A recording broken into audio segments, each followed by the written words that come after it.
अस्सलाम वालेकुम दोस्तों, क्या हाल है। उम्मीद है आप ठीक होंगे। तो कोर्स हो गया है हमारा मुकम्मल HTML का। अब हमने मूव किया है CSS की तरफ।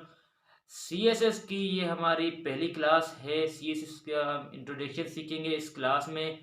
तो CSS बेसिकली है क्या? CSS stand for cascading style sheet.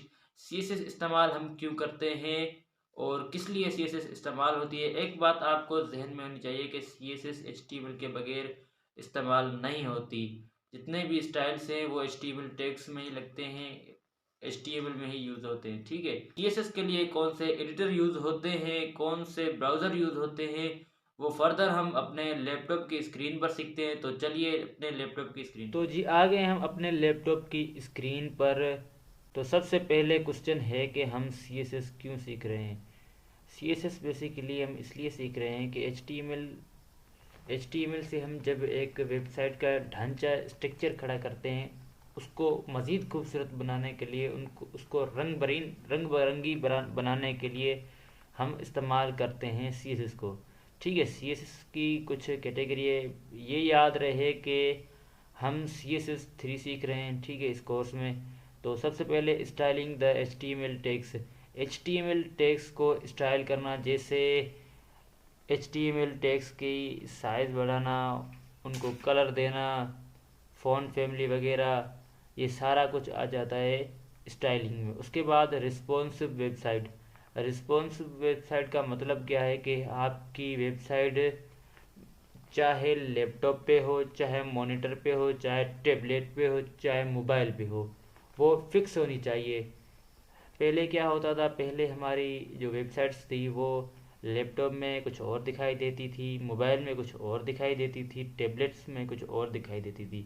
मगर रिस्पॉन्सिव वेबसाइट का मतलब ये है कि ये रिस्पॉन्सिव वेबसाइट होगी, ये जो लैपटॉप पे दिखाई देगी वही सेम ही मोबाइल पे दिखाई देगी, वही टैबलेट पे दिखाई देगी। ठीक है, उसके बाद एनिमेशन ऑन वेब पेज। हमारे जो वेब पेज है उनमें एनिमेशन होगी।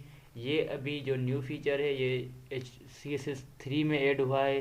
उसके बाद 2D and 3D transmission of HTML text. HTML elements, जो HTML एलिमेंट्स होते हैं उनमें 2D या 3D ट्रांसफॉर्मेशन भी हम ऐड कर सकते हैं CSS के थ्रू।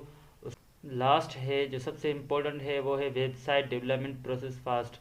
वेबसाइट को हम जो डेवलप करते हैं उसका प्रोसेस वो फास्ट कैसे होता है वो हम अपने अगला जो सैम्पल है उसमें देखेंगे।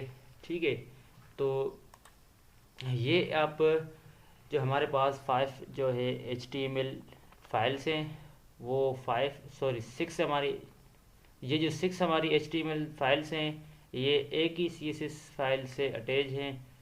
इसका मतलब ये है कि हमारे पास फॉर एग्ज़ाम्पल 6 पेजेस हैं, जिसमें हमारा कॉन्टेक्ट अस हो गया, अबाउट अस हो गया, होम पेज हो गया। इन सब पेजेस के हेडर और फुटर सेम होते हैं। तो यही मदद करती है वेबसाइट डेवलपमेंट प्रोसेस को फास्ट के आप एक ही CSS की जो फाइल है उसको कोड करेंगे और आप वो कोड जो है HTML के 5-6 पेजों से अटैच कर देंगी। तो आपका टाइम भी बचेगा और कोडिंग भी फास्ट होगी और वो सब पर जो है अप्लाई हो जाएगा। उसके बाद हम आते हैं सॉफ्टवेयर कौन से रिक्वायरमेंट होंगे इस CSS में। पहली बात तो CSS एडिटर और CSS ब्राउज़र आप कोई भी यूज़ कर सकते हैं, चाहे क्रोम ब्राउज़र हो या फायरफॉक्स हो, सफारी हो, जो भी हो। उसके बाद है जो एडिटर हैं, एडिटर सेम जो HTML में है वही CSS में यूज़ होंगे, जैसे कि नोटपैड हो गया, नोटपैड प्लस प्लस हो गया, माइक्रोसॉफ्ट VS कोड हो गया।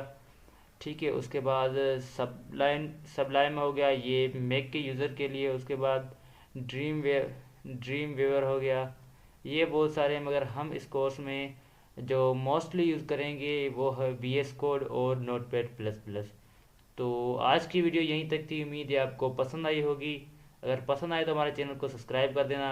इंशाल्लाह अगली वीडियो में हम सीखेंगे CSS को HTML में कैसे इम्प्लीमेंट करते हैं। तो बाय।